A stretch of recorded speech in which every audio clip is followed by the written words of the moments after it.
Okay, so today we got a car for stage 1 tuning. The client just came and said, okay, can you do a quick job, just install your software and I need to go. We did the preliminary diagnostics for the car. That's what we do before starting any kind of work.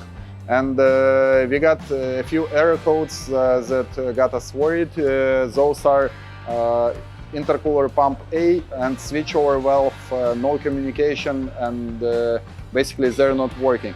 What that means? So intercooler pumps are the ones that are pumping fluids through your intercoolers and cool down your air charge. And the switchover valve also routes that coolant, same coolant that's used for intercoolers, to cool down the gearbox. When those pumps are not working, you are at risk at having very poor performance from the engine, because you have overheated air entering the engine, and also you can damage the gearbox because it doesn't have any adequate cooling. So we talked with the client and he agreed that he wants a full checkup. The car had a body kit installed at some other place, so we decided to check at least some wiring and how it's done. As you can see, immediately there are some issues. For example, even the number plate is mounted just in front of the radiators. I don't know who and why does such kind of thing, but it should never be done. The number plate should be in the middle or on the side, but definitely not covering your radiators. Then we go to all the wiring. Basically, it's done like this. Not very good work. We'll be checking that also. We don't want the car to burn down at some point in time. And we already disconnected the plugs from both of the pumps. So both of the pumps are running constantly full power. I don't know, maybe somebody rewired the connections or one of the sensors isn't working. We'll be checking that now. But definitely this shouldn't be happening because the pumps are not controlled by the PTCU now. They just run constantly, so it will drain your battery. The pumps are extremely hot, I can barely touch them, so they will burn down, and after that you will just destroy your gearbox, and as I said, you'll have really bad performance from the engine. So we'll be checking all the wiring, pumps and the switchover valve, because the switchover valve routes all the coolant to the gearbox and lets it cool properly. So we'll keep you updated on what we find.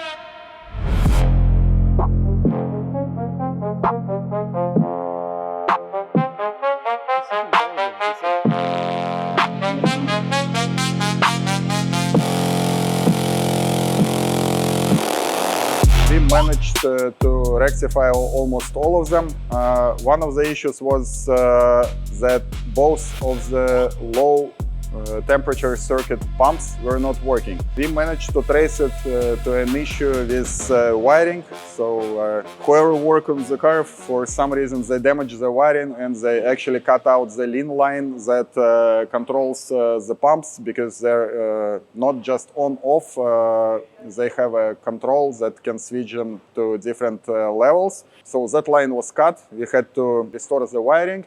And also we repaired the connectors. They have some heavy rust on them for some reason, but that is also fixed. One of the pumps was already burned out, so we had to replace it. So one of the pumps replaced, wiring restored, and that's about it. We cleaned up some of the connections to this body kit that we didn't like. So that's also fixed. Now the car will be assembled and we'll put it on the dyno to check the results, how it feels in stock form and what numbers it puts down.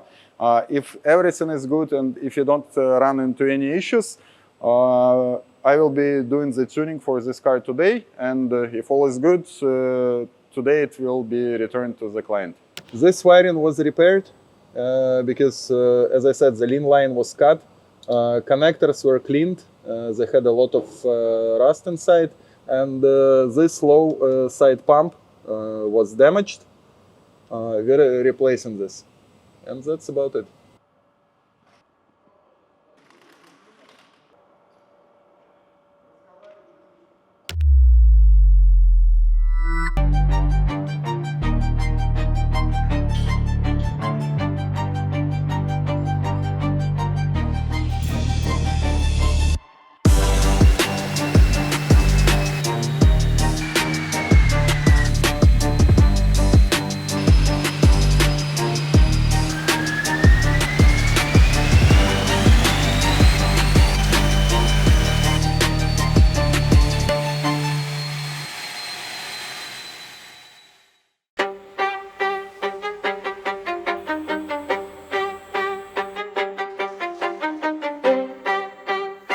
Here we have a 2026 G63 and the car came for our tuning. Before we start with it, we did maintenance on the car. We changed the oils, checked filters and also checked alignment to make sure that the car drives perfect. Next we will start with the installation of our tuning components, and once done the car will go on the dyno to make baseline dyno measurements and also measurements after tuning to check if everything is safe and if anything needs to be adjusted.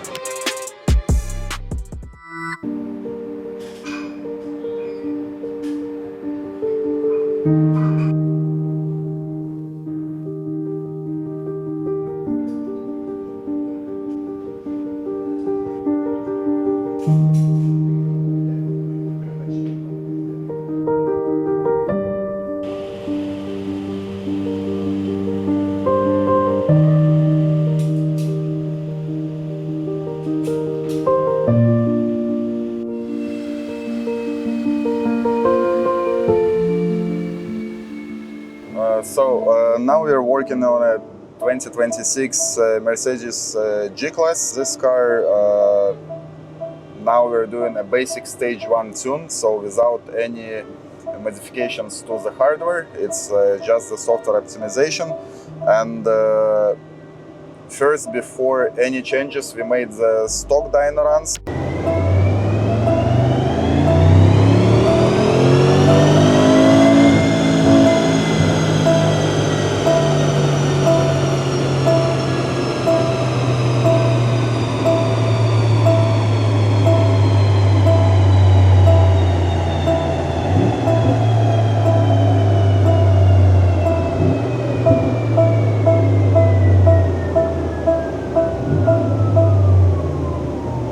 And the car gave us 568 horsepower to the engine or 511 to the wheels, and the torque was 784 Newton meters. So after all the adjustments, we've made final dyno runs, and the best numbers that we get is 663 horsepower. That's exactly 100 horsepower over stock numbers that we got, and 944 Newton meters of torque. That's almost 200 Newton meters over stock. So even if you check the dyno graph, the red one is the stock horsepower graph, and this dotted line is stock torque curve. So as you can see, this is the final result, the green one. So it's consistently in all RPM range much higher than the stock numbers, and the horsepower is much higher. Like you can see a very consistent gain in all the RPM range. Up top it's 100 horsepower over stock. In the mid RPM range it's almost 150 horsepower over stock. So the numbers are very consistent, and the car is behaving really well. And as you can see, the temperature outside is 35.5 degrees. So we're doing it in like real world conditions. So it's pretty hot. Even with all the air flowing to the car, it's still 35 degrees outside. So the results are amazing. We're 100 HP over stock and almost 200 Newton meters over stock numbers. So horsepower.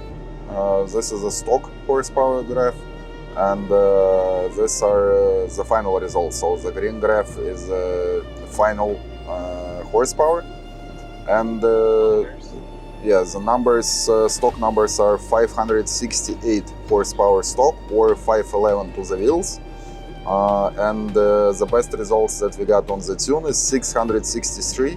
That's exactly 100 horsepower over stock and 605 on the wheels. So the gain is very consistent in all the RPM range. And the torque numbers, stock numbers are 784 Newton meters. And the best numbers that we got after the tune is 944 Newton meters. So that's 180 Newton meters over stock. So the numbers are pretty good. And you should also consider that stock runs were made at 25 degrees ambient temperature, and now we're making the runs at 32, 32, 32. So the weather actually got hotter, and we're still getting very consistent power gains.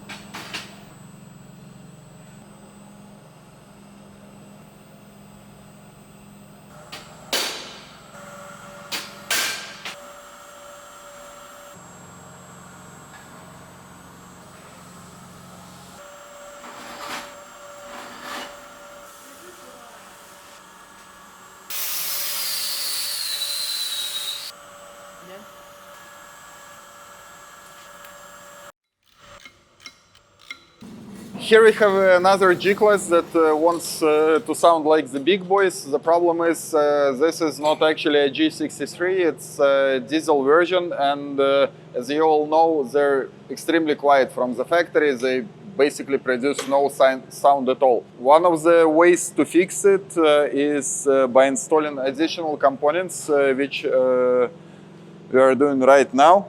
So the company is called Tor, and the kit consists of several components like subwoofers that are installed here, additional speakers, you can see it here, and an additional speaker that makes the bass and makes it sound like the real deal. I will show you how it sounds on our display stand, and once the car is complete, we'll show you how it actually sounds on a real car. Because as funny as it may seem, it actually sounds really nice, and this is basically the only option to make your diesel G-Class sound like a G63.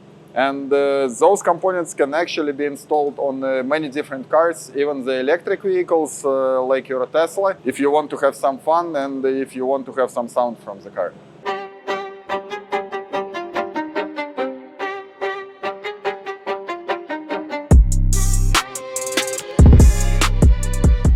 This is a display stand that we have that can actually, I can show you how the setup sounds. So I just turned it on.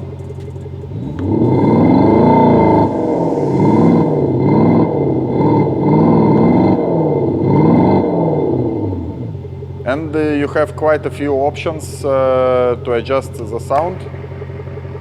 This is additional echo.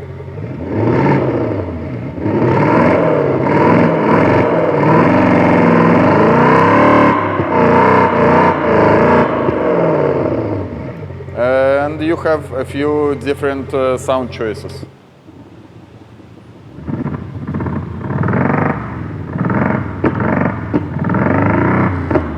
You can actually hear that it has some kind of backfiring burble sound, so you don't need to tune your car, just install this.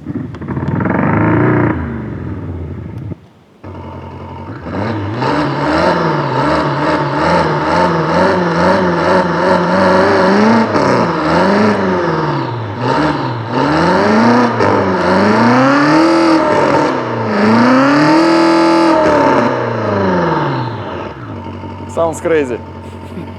And the good thing, you can actually turn it off. Nothing happens.